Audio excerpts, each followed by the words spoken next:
This is an interview with Thurman Keener for the Kent State University Stark Campus Oral History Project. History 12071, United States Modern Period. The interview is being conducted at my mother's home in Warren, Ohio on March 20th, 1993. Okay. But I was in 7 invasions and sea battle Leyte Gulf, and I had a gunnery officer by the name of Roberts. He was a lieutenant. And every time we would get into battle, it seemed like that he would run and grab his camera. And when the war was over, I probably have pictures here that Time or Life magazine or somebody would give me a fortune for, because there was over 150 actual photos of battles and so forth that when I got home from the service, he mailed them to me. I don't know if this is a good enough map. I just saw this one. Were you like down around in the southern part of the Pacific Ocean? I was all through this area, but I was in the invasion, the Marshall Islands, 3 islands. Okay. In the Guam, Saipan, and Tinian. I was in Luzon and Leyte in the Philippines. Okay. I was in Okinawa, which was 350 miles from Japan. Wow. That was a stepping stone to Japan. Right here's Japan. I was in the occupational forces in Japan. So I saw an awful lot. Wow. Starting out in the Mariana Islands with the Kwajalein and Enewetak in early 1944. See, 43, I was still in high school. So right the war was already broken out? The war had broken out while I was in high school. Okay. In fact, I was just in time to start the island, what they call the island hopping through the South Pacific. Oh, wow. And so I have here bars with 6 stars on it, which is six battles. This represents 2 battles. That's the Philippines. And there's that represents Luzon and Leyte. I was in that. I have a what do they call it? Like a ship's seal, signed by the captain that I'm authorized to wear these. Several years ago, my niece came home in high school, and she was studying the Battle of the Philippines. Yeah. And I said, I was in that battle. She says, "You what? Are you that old?" I think this is a young kid born long after the war. Okay, and to her that was ancient history. I mean, way back, way back. It was funny in one way, and it wasn't so funny in the other way. I don't know. You were just a teenager when you went in. Were you drafted? No, when I got out of high school, there's an interesting thing about my schooling. I never went to the 3rd grade. I never went a day to the 3rd grade. I went from the 2nd to the 4th. And when I went to the 4th grade, that threw me a year earlier in graduating. So I was 17 years old when I graduated from high school in 1943. In September of 1943, decided that I'd go to the service and pick the branch that I wanted to go into. And of course, at that time, at 17 years old, you could go into the Marines, Army, or Navy, or Air Force, or anything. So I chose the Navy. I figured that I would have a better opportunity in the Navy, and you heard so much, Wow, right out of high school. Went right out of high school. In fact, I made a statement, and I was a little bit wrong on that because I corrected myself. I remember that on my 18th birthday that I was in the Battle of Guam in the South Pacific. And I had made the statement, and I have to retract that because I said that on my 18th birthday, I spent it invading the island of Guam. But the fact really was that my birthday's on July the 9th, and we had invaded Guam in June, and so I spent my 18th birthday in the Battle of Guam. Jeez. I remember that very definitely. I thought how many people at 18 years old had been already through 2 invasions and was in, well, actually 3 invasions and was on their 4th. And then right after Guam, we had Tinian, which was one of the island group of Saipan, Guam, and Tinian are all in the same group. Wait, right over here somewhere? Because there's Guam. Yeah, there's Guam, and of course you have Saipan and Tinian. Oh, okay. Wow. Didn't they have an age limit back then when you could enlist, or could you lie about it? No, well, there was a lot of people. In fact, one of the most decorated men of World War II in the Navy enlisted when he was about 13 or 14 years old. He was a big, overgrown boy anyhow, and it was just one of those things that his family didn't care for him. He was from Texas, and he did enlist. He became a very decorated young man in battle, his bravery and everything. And when they found out, they stripped him of his medals, threw him in jail, tried to give him a dishonorable discharge, and finally the one of the senators or so forth from Texas went to bat for him and got all the back, because although he was a young man. And usually if you did something like that, you had to be 17. But usually when people did something like that, they usually altered their birth certificate or something, because they check you very close. Oh, wow. And of course I was of age, I could go. And even then, at that age, before it's 18, now 18 they drafted you. 17 you could enlist. And even at 17 you had to have your parents' permission. They had to sign, which my mom and dad was willing to do. Oh, wow. That's right, you come from a large family, huh? I did. I came from a large family. Were you one of the oldest ones? Well, no, I'm about halfway down. There was 6 sisters. Not 6 sisters, 6 sisters. And 4 boys. And I'm just about in the middle of that. Okay, were you the only one that... No, I had one brother that served.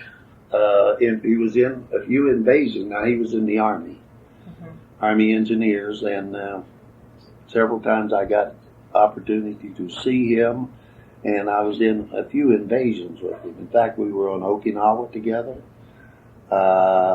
We were in either Luzon or Leyte. I can't remember which one. And then we were in Saipan together. Now, did you both know at the same time you were on Okinawa together?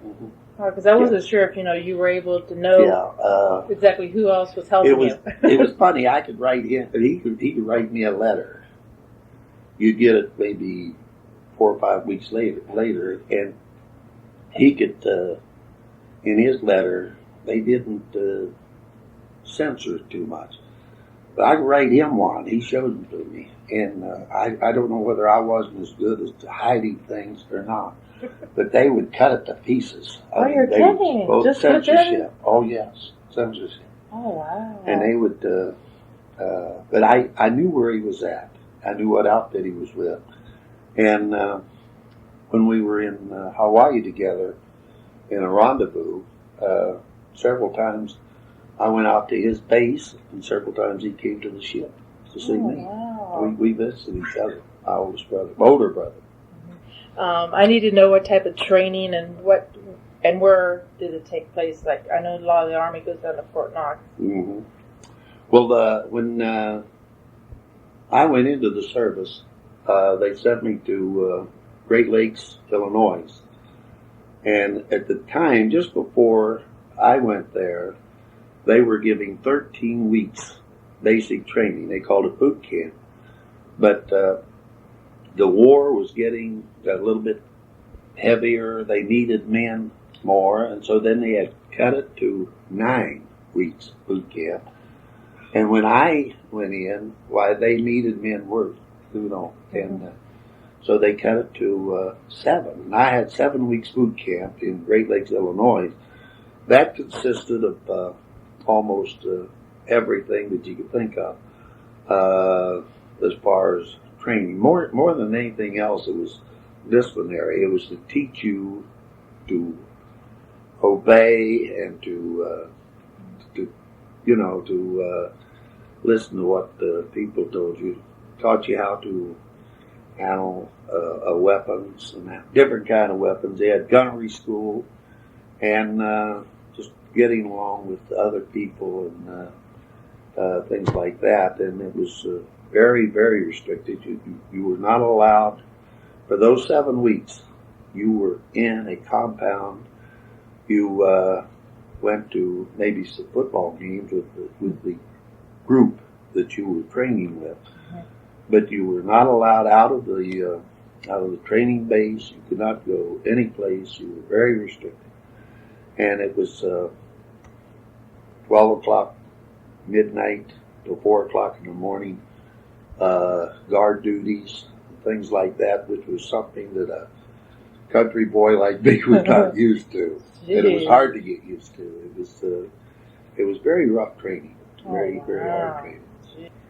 You said you were in the amphibious group? Well, when I first was there, I took just basic training. Oh, okay. And then they put me aboard a train and sent me to Tampa, Florida.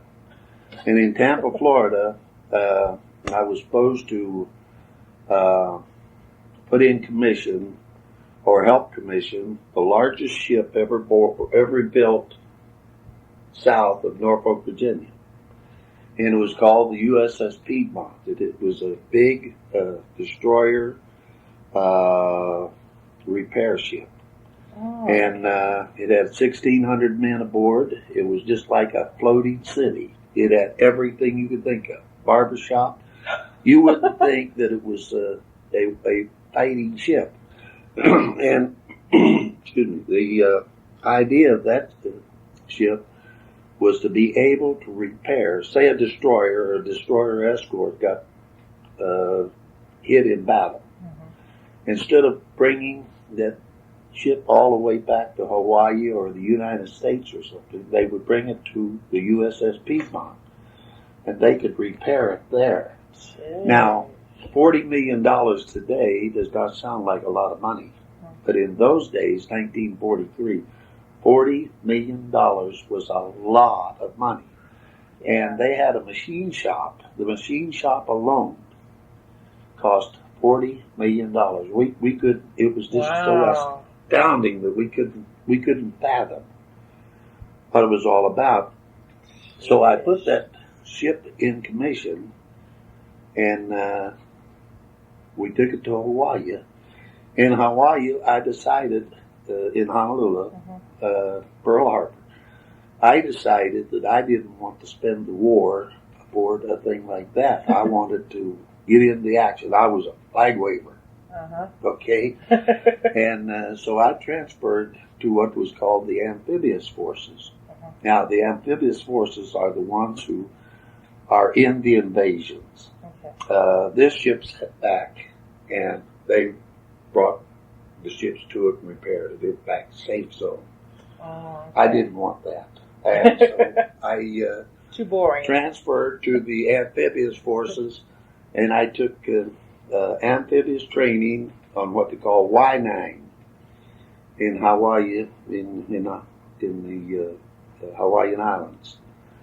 And there, learning how to land men and supplies, marines and supplies and so forth on the islands, and a lot of training went into that. It was another restricted thing, and from there they put me aboard what they called a PC-549, And on the PC-549, they converted it into what they call a landing craft control. Oh. Now, the landing craft control was a small ship, 173 feet long and 27 feet wide. And it was small and fast. And they used to, they would send us, we had training for this, they send us in, maybe within 500 to 1,000 yards of the island that was being invaded. Okay. And then we would direct. We would be so close that a lot of times we drew mortar fire from the island. Wow. And we would direct all the landing vehicles and so forth, and bringing the men and supplies and the oil and the ammunition and the food and everything in to hit the island. We would direct them where to go, because if you didn't have somebody do that, everybody was trying to jam up in one place. You know what I mean? So we would spread them out. And when they hit the beachhead and established the beachhead and started what we call established the beachhead and started to take over the island, then we would fall back and we would do sonar duty alongside, make sure that no other planes, ships or anything come in. And then at the same time, being landing craft control, we would control the fire of the big guns, 21-inch, so forth, and the rockets and so forth, of the battle wagons, of the destroyers and so forth, as they fired over the troops' head into the enemy on the beachhead. You'd be pretty accurate. We had some case where the USS California radioed the USS West Virginia, which was both battle wagons. And I don't remember what island it was at, but it was one of the islands, and I remember it was kind of comical. It says, "You're firing on our position. We're firing on our position. Cease fire." They were kind of jealous of where you were, you weren't supposed to be firing where they were firing. Oh, gee. It's comical. One comical thing, and I suppose this is supposed to be loose and free, but on this USS Piedmont, as we were going from Tampa Bay around through the Panama Canal and up into San Francisco, and we left San Francisco for Hawaiian Islands. And this was the first time I'd ever been to sea. And I'd had minimal training in 7 weeks, and then what time I was down in Tampa, Florida. And it seemed like, it was awful strange. Take a boy off the farm. We out in the country never saw an ocean. And it was not only me, but there was 1,600 men aboard the ship, and I suppose maybe 1,100 that was just like me. We were new. So they were trying to impress on us the importance of making sure that when we were on watch, that we watched for periscopes of submarines and so forth. And at that time was when the Germans had what they call wolf packs. It was said that because of our importance and the $40 million machine shop aboard the ship, that our ship was a target. That the Japanese and the Germans both knew about it, and so they were trying to hit it. So they were trying to impress us young fellows the importance of reporting anything we saw and making sure that we watched for periscopes or enemy planes or anything. So in order to do this, at lunchtime each day, what they call chow time, they would have either the captain or the chaplain aboard the ship give us a little pep talk. And this one day, the chaplain came on and he said, we have a lot of new people aboard this ship that have never been to sea before. They've never been in battle. They've never experienced the things that they probably will experience in the future. But he said, I want to caution you to make sure that you be very, very alert to any danger, because we feel that this ship is a target that they want to sink very badly. And he says, so keep an eye out. If you see a periscope, let us know. If you see an enemy plane, let us know. And he said, whatever. He said, make sure that you tell them over your radio. But he said, now it doesn't make that much difference to me. He says, because he said, I want to tell you something. Land is only 3 miles away, but it's straight down. We were probably 1,000 miles from land anywhere, except straight down. 3 miles away, it wasn't very far, was it? No. I could swim 3 miles, but not straight down. I thought that was humorous. Oh, jeez. Wrong direction. Yeah, wrong direction. When you were on that little boat, that PC 549. 549, were there how many guys were usually on that boat? There was 67 men, 9 officers, and 8 what we called Marine combat officers. Now, the Marine combat officers were actually the 8 people who were in the landing craft control. We just got them to the position, they took over. Oh, wow. See what I mean? Okay. Oh, wow. Okay, and when you were invading all these islands, did they give you like a good enough reason for you guys to understand why you wanted to take over these islands? When I got into the amphibs, I went aboard the 549. We had one of the largest convoys that was ever gathered together in the South Pacific, I guess, in Hawaii. And we started for a place called Enewetak. We invaded Enewetak in the Marshall Islands. Now, I was still just 17 years old. About 2 weeks later, we left the Marines on Enewetak, and we invaded another island in that group called Kwajalein. And we took that. You remember that when the war started, and the Japanese the Japanese bombed Pearl Harbor, they had taken over all these islands. Well, now, we didn't go back with the idea we were going to take every island. We tried to take strategic islands that would cut off the supplies to other islands and just leave them there. So we got a chance. See, this was called stepping stone through the South Pacific. Then when we got a chance, we could come back and hit that island. But we'd leave them go there. We didn't care. But we had to have strategic islands where we could have supplies and men. So we came back to Enewetak, and there we'd have what we call a rendezvous. Now, you might go there, and it might be 2 ships. The next morning, there might be 5. The next morning, there'd be 15. And they gather in what we call a rendezvous. They get all the ships and their landing control, all their men, and they get it all there. Then one night, we'd get orders to pull up anchor. We knew not where. The only thing we knew, and a lot of times the crew was more right than anybody else.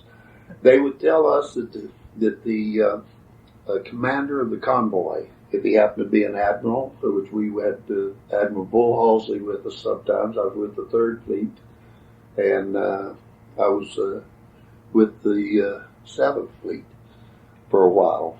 But they said that after we get underway, then he would open sealed orders and it'd tell him what we were going to do. They still didn't tell us. Maybe we would go for days, but then what we call scuttlebutt would start kicking in. Somebody says, "Well, we're going to hit Guam." or we're going to hit Saipan, or we're going to Luzon and Leyte. Or, and you knew that you were going to an invasion. Well, the night before you got to wherever you were going, but then they would tell you, now, all clean clothes, not that we didn't wear dirty clothes anyhow, but everybody take a clean shower. Keep protection out in case you got burned or shot, or, shrapnel or something. Clean clothes. And then they would tell you that approximately 8 o'clock tomorrow morning, 0800 tomorrow morning, we are going to put troops aboard. And in this case, we left Enewetak to Luzon. And this is in the Philippines. And then a little later, we went to in Leyte in the Philippines. Now, these, according to this map, these islands, this is one of the big islands, and this is one of the others. And so one of them is Leyte, the other one is Luzon. Oh, okay. But it was two different islands, and it was two different invasions. We would hit one, and after we take it, well, then we go to the other one. While we were in Leyte, there was a place called Leyte Gulf, and down through here.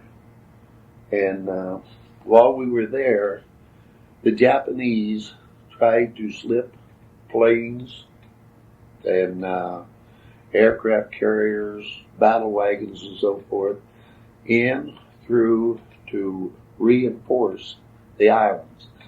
If they had have gotten those there, it would have been almost a disaster for the Allied troops. Oh, wow. But they were discovered coming in. And somebody, one of the spy planes, saw them. So unknown to them, we went to intercept them. They were surprised. And that turned the tide of the war, because it's called, if you read in your history book, it's called the Battle of Leyte Gulf. And the Battle of Leyte Gulf is what turned the war around, because they lost several of their big aircraft carriers. They lost 3 or 4 battle wagons, which is battleships. They lost heavy cruisers and thousands of planes. I mean, literally, not only the ones, some of them got into the air, but even the ones in the air couldn't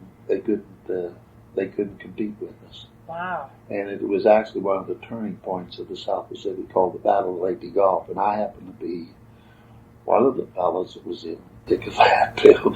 And then from there, we get to Enewetak. From Enewetak, went to Saipan. And from Saipan, we didn't go back for a rendezvous. We just went on to Guam, and then from Guam to Tinian. Well, now Saipan and Tinian became a strategic bases in that we could fly B-29 from there to bomb Japan proper, the island. Okay. And we were bombing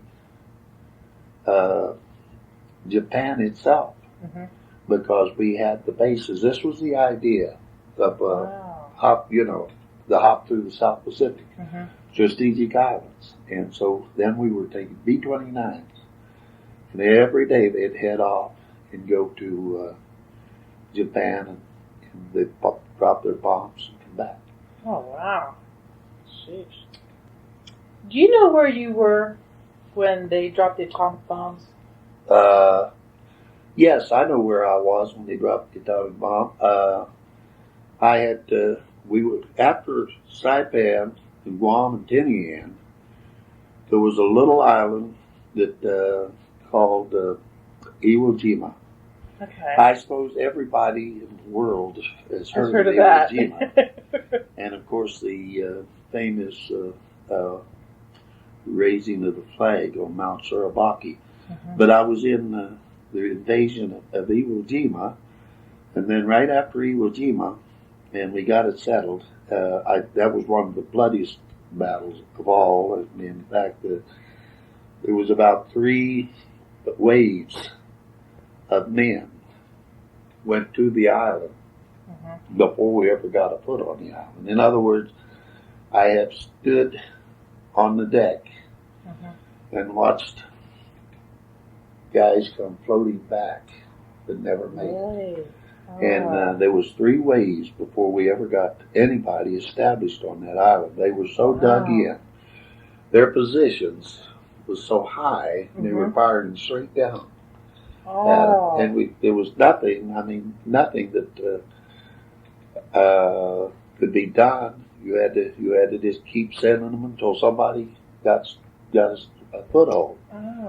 And so after Iwo Jima, we went to Okinawa, and I was in the invasion of Okinawa. Now, Okinawa is where we had what they called the kamikazes, or the suicide planes.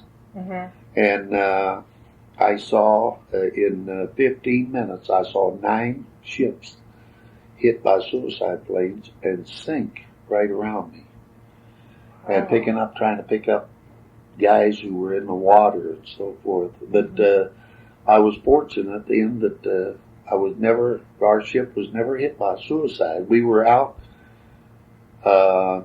right outside the harbor in Okinawa. The invasion had already been established, and the men were fighting on the island. And the USS Black, which was a destroyer, was about a mile from us, and so there was a suicide plane. We had seen it, and it went up into the clouds, and then it made a dive on the USS Black, and it was going to try to hit it and blow it up. This was a pilot in there, a Japanese pilot. They were suicide kamikazes, they called them. We started firing on it, and we hit it before it got there. Now, some of the shrapnel, there was about 6 or 7 men, as I remember, that was killed, and there was some wounded, some was hurt from the flying shrapnel. But if we had not hit it when we did, it would have dived right into the USS Black. But as it was coming down, we hit it with shell fire and knocked it out. But it still exploded close enough to where it caused that damage. While it was in Okinawa, that's where General Button was killed. He was one of the generals of the Marine Corps, and they had gotten so desperate there that the Japanese, we were within 350 to 400 miles of Japan, and this is why the kamikazes, because they knew they'd do anything to try to defeat us or even slow us down. So they had the kamikazes, but not only that, the Japanese were so desperate that they would do anything. They would try to sneak aboard your ship, swim out, sneak aboard the ship at night and blow it up. Jeez. So you had to be careful that they didn't do that. So we were out on a patrol duty one day, and we saw a little old boat, a small boat, and it looked like something hanging on to the side of it. As we went out to pick it up, there was 5 Japanese hanging on to that, 5 Japanese Marines. And I happen to have the pictures of those Japanese. I have the pictures when they came in sight and how we brought them aboard. Now, this one, if you notice, here they are when we first saw them. Now, of course, they were trying to escape, but you don't trust them. Now, if you notice here, bringing one aboard, I think this is me here, and of course, this is one of the other men. Now, we made them take their clothes off. You say, why? You couldn't trust them. They'd have a knife, a grenade, a gun, or something in there.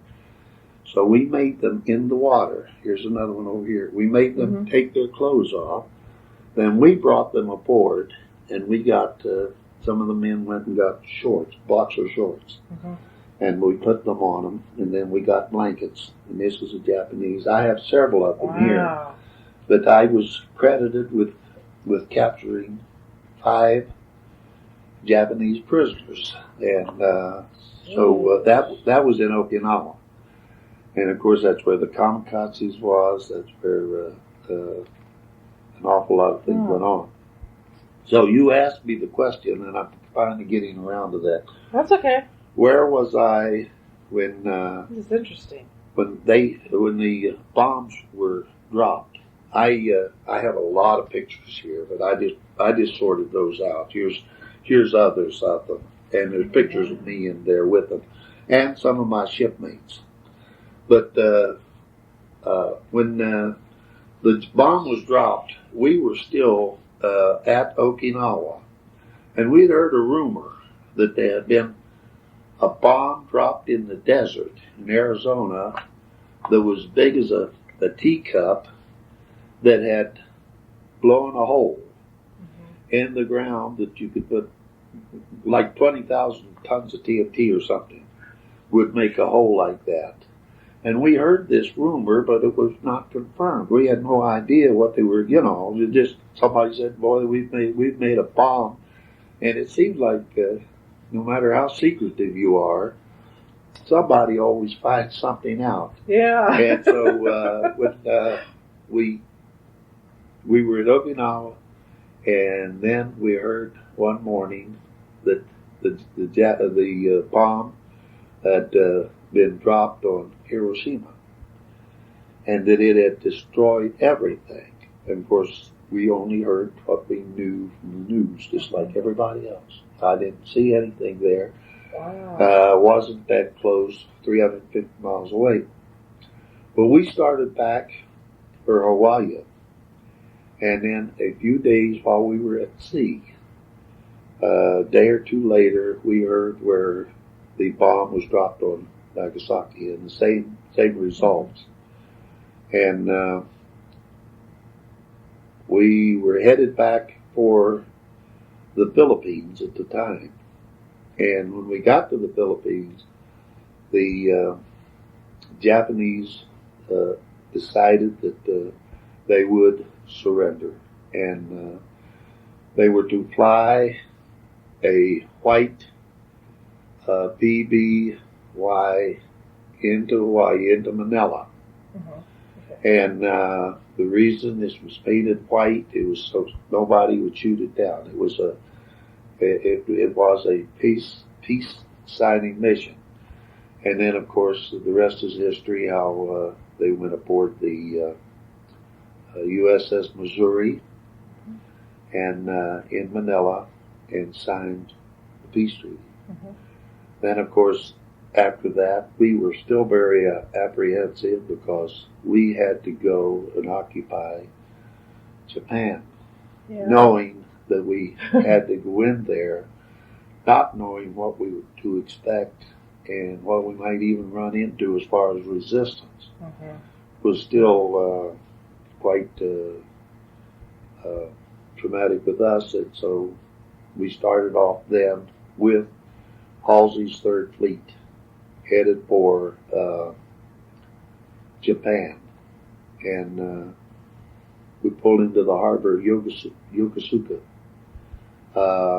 in Japan. Of course, they had laid down their guns. There was no fighting at all. I mean, we went in, we took over occupation forces. It was, I suppose, very, very dramatic in the sense of relief, and that everything was over. Because I believe with all my heart, if we'd had to invade the islands of Japan, that we would have lost 1 million men. I believe that with all my heart. And of course, it was 1 million men. There was a lot of people who criticized Truman for dropping those 2 bombs. But I believe that Truman himself knew what was going to happen if we had to invade those islands, which we would have had to, because they were desperate. They were to the point where they were not going to give up. And the 2 bombs changed their mind.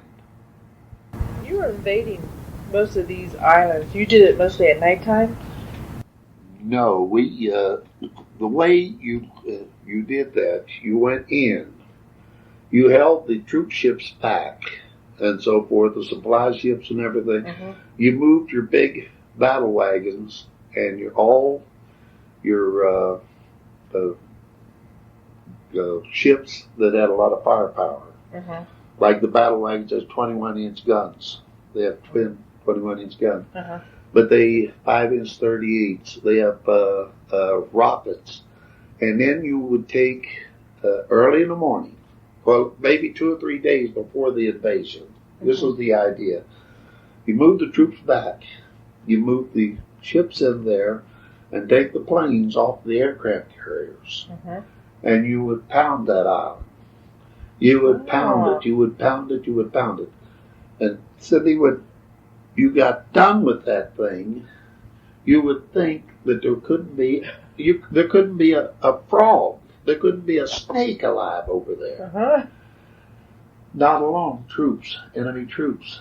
Yet, when you send them in, for instance, we hit Saipan with 20,000 tons of ammunition, TNT, before the invasion. Wow. And then when we went in there, we still had to kill and capture and wound 20,000 troops. That was a ton. And the reason I remember it because of the ratio, it was a ton of explosives for each person killed before we ever touched the island, before we ever hit the island. So what we would do, we would bomb that thing. We would shell it for 3 or 4 days before. Then when we figured we had them softened up, and a lot of the enemy killed, then we would try to go in. But it seemed like it didn't make any difference. What you had to do, you had to go in and dig them out. And this happened. Usually, I remember at one time it was 1 minute after 8 in the morning. We would go in the morning because the Japanese were night fighters. We were day fighters. Yeah, that's what I was wondering if you had that infrared stuff. Right. Right now. But the Japanese were night fighters. They would get out and they know the territory and so forth, and they would get out and they would try to keep you awake all night. Then they would go and get under tree roots. They were small anyhow. So they could get in places you would not believe. And then we would have to go and literally dig them out. We'd have flamethrowers with kegs on the back, and just like a spray in the garden. And you push a button, and fire would fly out. You go up to a hole, you throw flame in there, and here come 2 or 3 Japanese run out of that hole on fire. Their clothes burning. I've seen it many times. Jeez, that's bizarre. It's like shooting for groundhogs. Yeah, it's trying to get something out of a hole.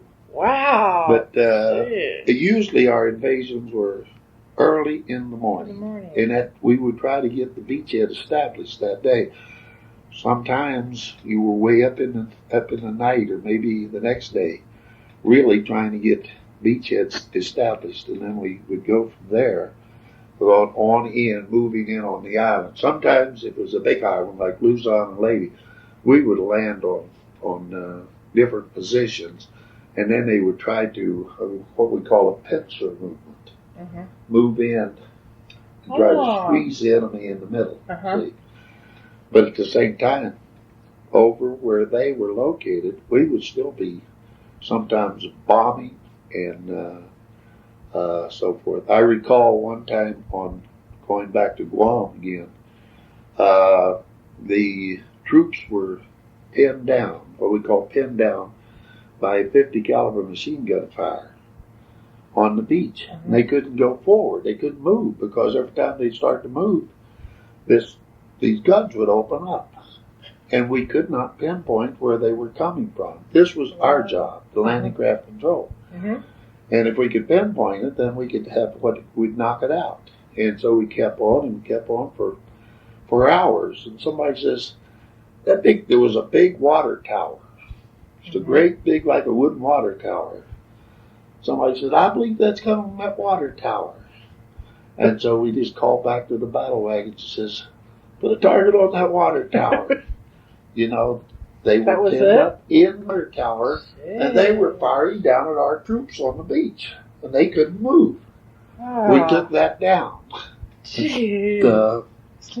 Too bad I haven't got the picture of the tower coming down, but the water tower, and as it came down, well, then it stopped that machine gun fire. I'd be dreaming that I'd see planes coming spiraling down on fire.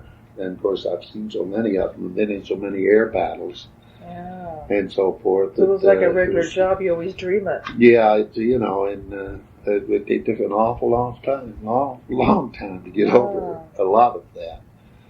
But and some men never get over it. I mean, it doesn't bother me anymore. I more or less, somebody asked me something or something like that about my experiences, I might tell them, I might not. It's according, in this situation, it is an interview, and I feel that I owe it to you and to the school or whoever.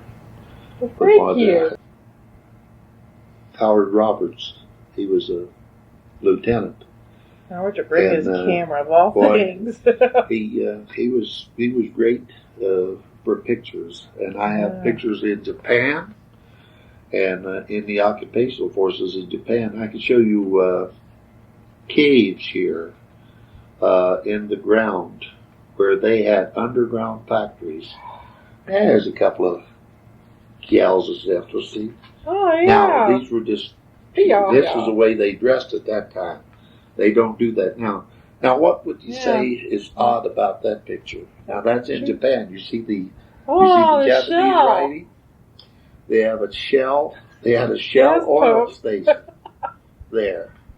And we thought that was interesting. This was right after the war was over. Where were they getting their shell gasoline? Yeah. So a lot of times we would do mine sweeping, and we'd find a mine. We would blow it up. We would take Browning automatic rifles and hit the horn. They had horns out on the sea mines. Now, if a ship hit the horn and broke that horn, that caused the acid to go down and explode the mine.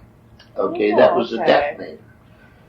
So what we would do, we would stand back and take a Browning automatic rifle and try to hit the horn. I mean, you know, the bullseye. Target practice here. Yeah, target practice. And you'd have 4 or 5 guys shooting them. And pretty soon you'd see the boom. I mean, it would just blow everywhere. Now, you can imagine what it would do to a ship. The ship hit it. But we had a little surface radar that picked them up. Or we'd see them by eyesight. And we would blow them up. And another interesting thing, I told you that from Guam and Saipan, and Tinian was a base too, that they would fly to Japan with B-29s. Now, we were small and fast, landing craft control. And we could do 20, most ships only do 10, 12, 15 knots. I'm talking about the pre-atomic Navy, okay? I'm talking about that. And this was the old diesel engines and so forth. And most ships could only do maybe 10 or 15 knots an hour. And but ours was geared up to where we could get up to 30 and so forth. So we were faster. Now, they would use us to, if it was a submarine and we got a submarine, they would use us along with the sub-chasers, destroyers, and so forth to run over where a submarine was and drop depth charges. because we could go over it fast and get away before that blew up. Because if you're over top of it, it'd blow the ship up. See, and try to sink the submarines. But not only that, when they start the B-29s to say they go to bomb Japan, the factories and so forth in Japan, they'd have maybe a dozen of them over there. They'd drop their bombs. Some of them would be hit by enemy fire. So they would radio us and tell us that they were starting on, and they were called what they call, if they were hit, they were ruptured ducks. They'd say they were a ruptured duck and they were starting home. Now they would start. They'd say, "Well, we're not going to make it. We're going to have to ditch, but we're going to start out. We're going to come as far as we can come. Now head for us." And then we put it full gear, and we would head towards them, towards Japan.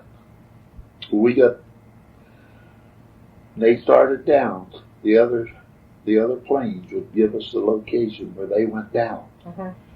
Then we'd go out there, and they'd have maybe they'd have a rubber raft, or they'd have Berry pistols that they could fire in the air, you know. And so on the side of the ship, where we had all the rest of it, we had how many pilots and how many men we picked up. And I can't remember all. I probably have it somewhere, probably in some of these papers or someplace in here, but I can't remember even how many instances which we saved pilots and gunners, navigation men, flight surgeons, people like that's lives by going out and picking them up like that, bringing them back. Or they were always grateful to see you too. I was say, Richard, they were glad you were by. It was interesting. I would trade it for $1 million, but I wouldn't go through it again for another $1 million because absolutely you didn't know. When we knew we were going to Okinawa, we knew there were suicides there. There was not one of us that ever thought we'd ever come back. I mean, it was just one of those things. You're gone, and that you're dead. That's all. But it wasn't so. Oh, geez. When you invaded a lot of these islands, were there a lot of illnesses that you might have picked up? That a lot of the guys might have picked up from the islands? No. The only thing would be something like we called it South Pacific jungle rot or something like that, because the illnesses themselves. But Cindy, you never believe the shots you get before you ever get out of boot camp. Right. I mean, it's every day. They give you every shot that you can think of. Plus, I think they give you a few extra just in case. So as far as any, like typhoid or anything like that. Now, there was several people. I never contacted.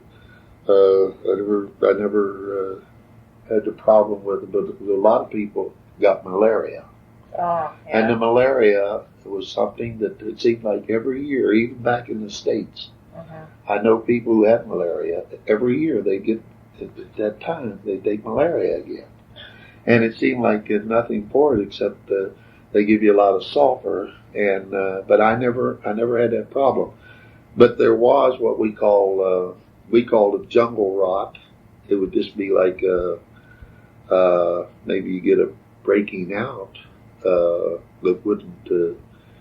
It was hard to heal, and some people I've seen people get it on their feet, and just look like their feet going to rot off, and so forth. But I lost my right ear, and the reason I lost my right ear is because of the concussion from the guns. Oh yeah. That ruptured the eardrum, and then I got it's actually a fungus. Okay, in the South Pacific. We called it jungle rot.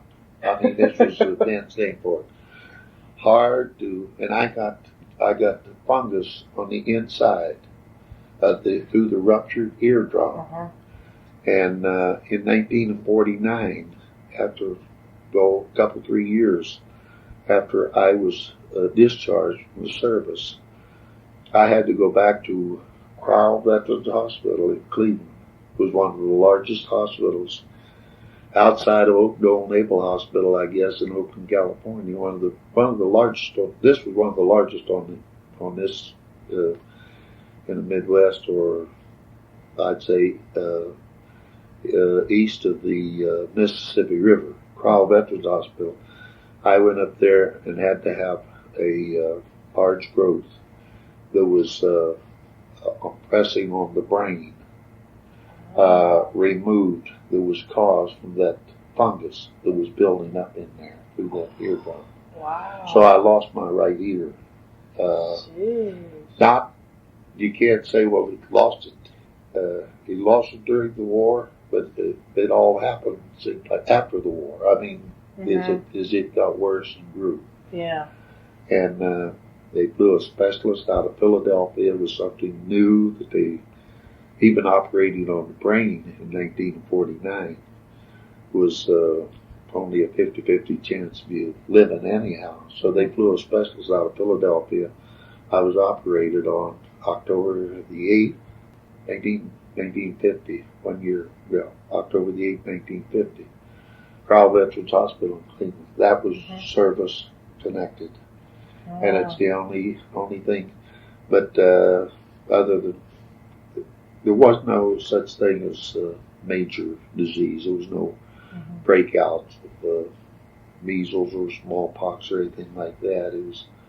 It was just, as far as disease is concerned, it was just something like, something local like that. Yeah.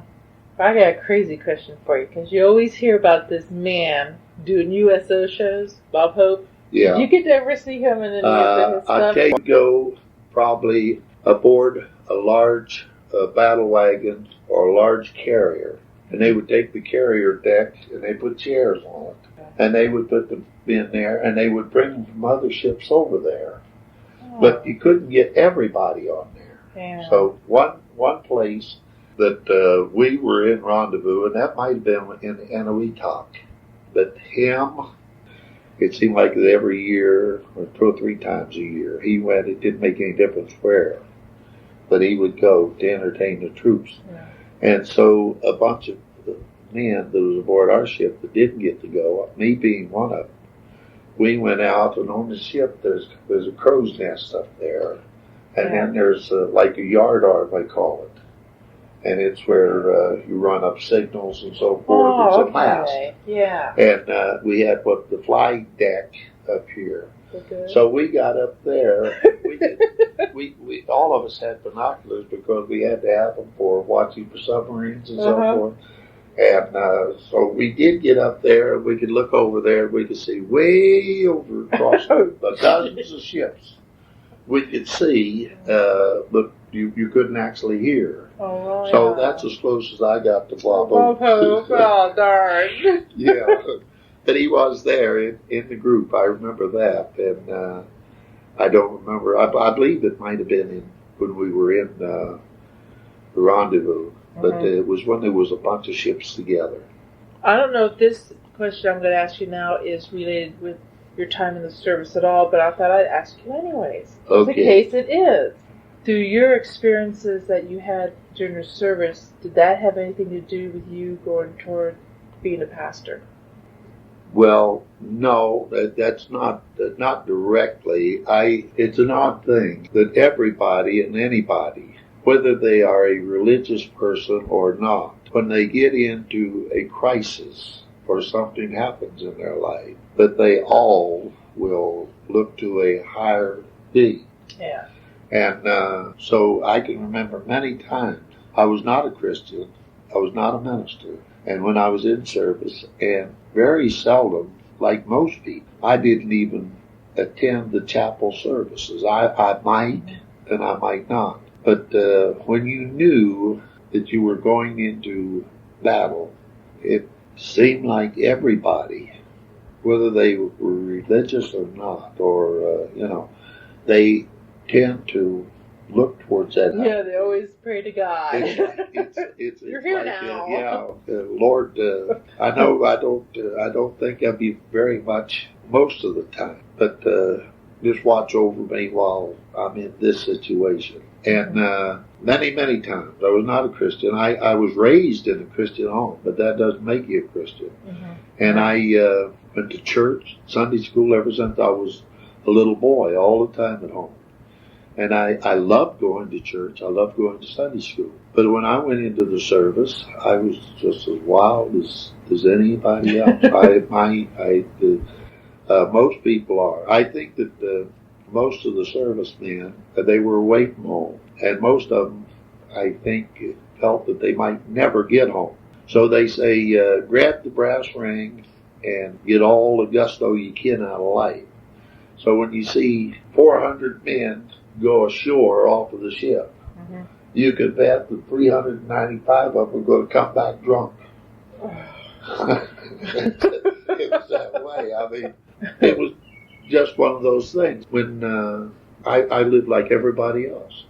Now, I'm not saying I was a big drunk or anything like that, but I don't think anybody was. It was just one of those things where you go over and you go to a bar and you have a drink or whatever, or you go to, to this place, recreation or something like that. Anything to get away from what you were in. It's a change. And so I never thought, and I personally, now I had several friends who were very religious people. If they had a time off, you'd see them reading their Bible. Now, whether that had anything to do with, I don't think so. I think they were just good Christian people. And several friends like that. But me, I had no time for things like that until, such as they said, the kamikazes, what they're doing in Okinawa. We're headed for Okinawa. Lord, watch over me, And it was those kind of prayers, or you knew you were going into battle, or you got into a battle that wasn't going right for you right at that moment. So I know that the experiences was there and so forth, but it was after I came home. I went to a revival services with the brother-in-law and his sister that actually I accepted the Lord. Then after that, I decided to go to Moody Bible Institute, and there I took the Bible studies and got my degree in Bible and was ordained. But I can't say that that had a lot of bearing on it. I think it was just one of those callings afterwards. After VJ Day, of course, they kept telling me that they were going to send me home. They were going to send me back to the States. Send me back to the States. Well, they kept saying I was supposed to come back because when you went overseas, you're supposed to 18 months and then come back for rehabilitation. And so I was there 18 months. They said, well, the war was being extended. It wasn't going right. I mean, it wasn't going over as fast. So they made it 24 months, right when I got my 18 months in. Oh, wow. So I was one of those guys that when I got my 24 months in, they said, well, your ship is going back, so you can go back with the ship. And so the first time that I was overseas was 28 months. And I guess that's how I got involved in so many things. See? I mean, if they'd have sent me back, I'd at least missed some of them. But the way it was, why I was in all of them, it seemed like. Wow, yeah. I had another question for you. Did you ever get seasick? One of those guys that just never seemed to get seasick, even though I was in a couple of real bad storms. They call typhoons, they call them. Oh, yeah. And the Okinawa typhoon was one of the worst that we ever had. There was ships that would even run up on the island itself. Wow. But I never got seasick, but I have literally seen men lay on the deck vomiting. Where they lay, they were so sick. It seems like if you're prone to be seasick, every time you go out, you get seasick. I've seen men that never got over it. and never seemed to bother me, even in the storms and so forth. No, there was usually a purser. They called him the purser. Came aboard. He would have like a briefcase, and the briefcase was money, cash, and he would come aboard the ship, and then every man, of course, there would be a list on the board, the day on the bulletin board the day before, of what each man had coming to him. Some people didn't draw their money at all because it'd be out at sea.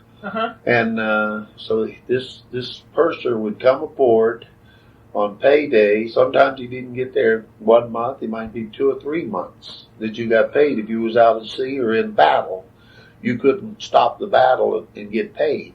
So when he would come aboard, you knew how much you had coming, and you would line up. Now, he had such a big briefcase with cash in it that he would have a long line on that with a float at the top of it.